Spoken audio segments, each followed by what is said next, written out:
There is a force within you, raw and untamed, that most men waste on fleeting pleasures, lust, distraction, momentary satisfaction.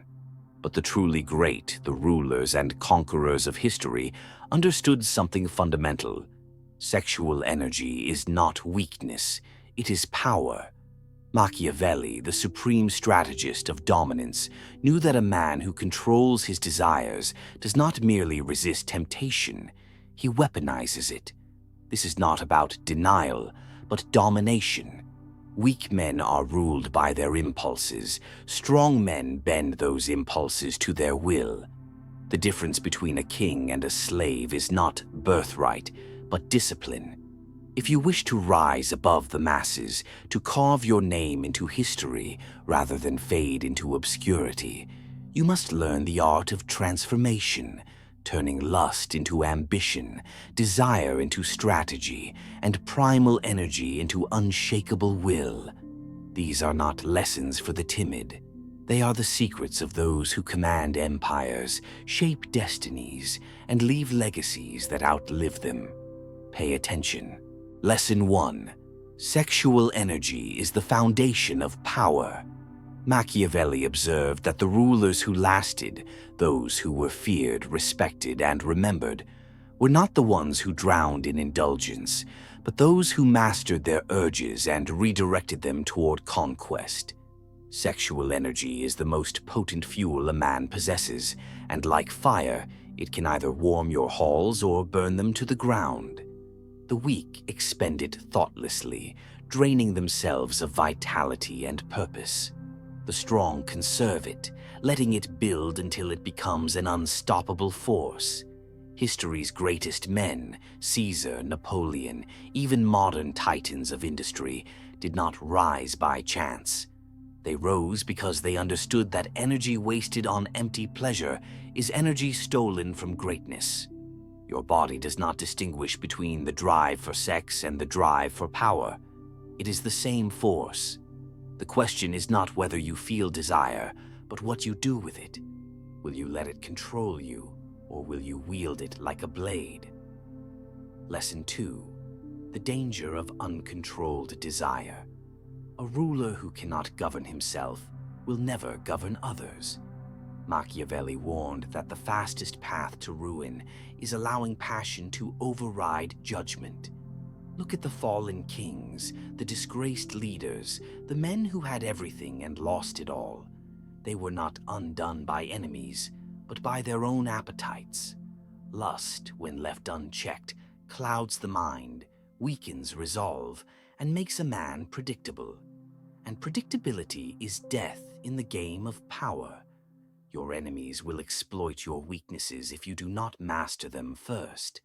The man who cannot resist temptation is a man who can be controlled. But the man who channels that same energy into discipline, he becomes untouchable. The choice is yours. Will you be the man who is ruled by his desires, or the one who rules through them? Lesson 3. Charisma as a weapon. Machiavelli knew that power is not just taken, it is given. People follow those who exude strength, magnetism, and unshakable confidence. And where does this aura come from?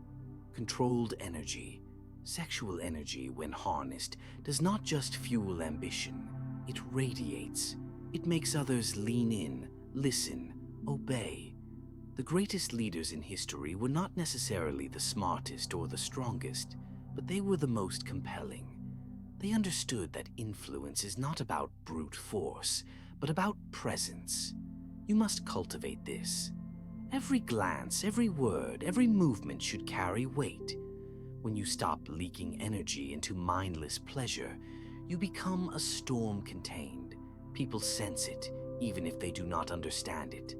This is not manipulation. This is strategy.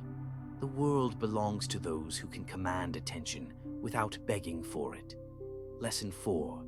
Delayed gratification, eternal dominance. The weak seek instant satisfaction. The strong play the long game. Machiavelli taught that true power comes from patience, from sacrificing today's pleasure for tomorrow's victory. Every time you resist the easy path, you strengthen your will. Every time you channel desire into discipline, you become harder to break.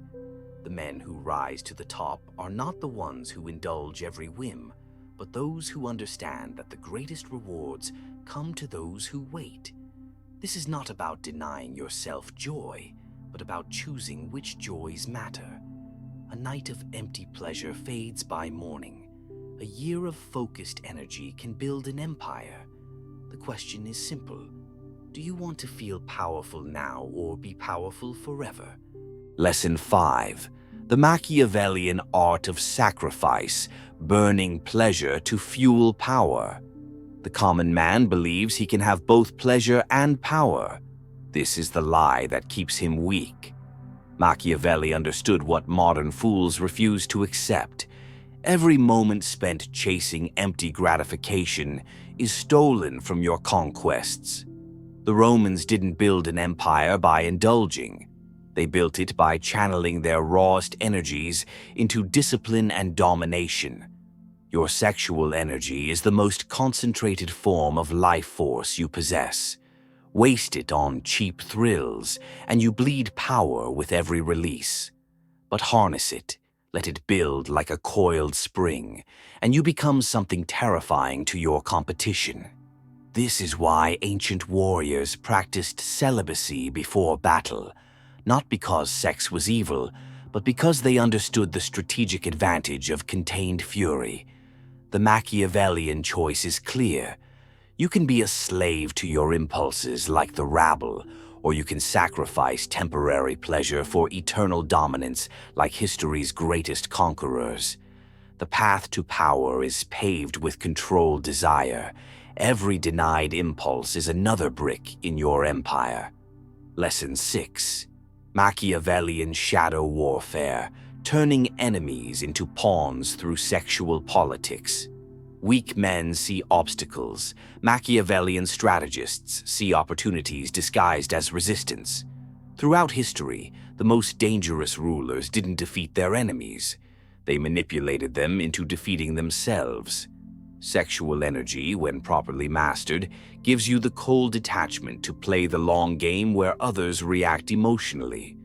Consider how Catherine the Great used rumors of her affairs to destabilize opponents, or how Caesar turned his reputation as a lover into political capital.